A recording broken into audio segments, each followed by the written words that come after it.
Okay, good morning, Algebra 2 students. Mr. Westphal here, just wishing you a happy Monday. And just want to really impress upon you, don't take today off, right? Tomorrow's going to be our test on Chapter 7, so put in some time today and the test should go just fine. All right, what you will find in the folders here for today is there's a few review videos. So these are, I think, going to be the harder concepts on the test, so watch these 3 short videos.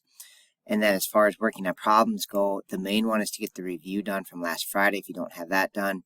If you do have that done and you want to be really prepared for the test, there's a set of optional review questions in today's folder.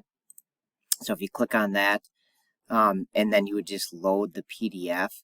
And then when you want to check your answers, you can check them here. So just load the PDF, do them on a piece of notebook paper, and check them here. And that'll help you be as ready as possible for the test.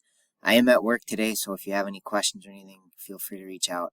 All right, have a good day.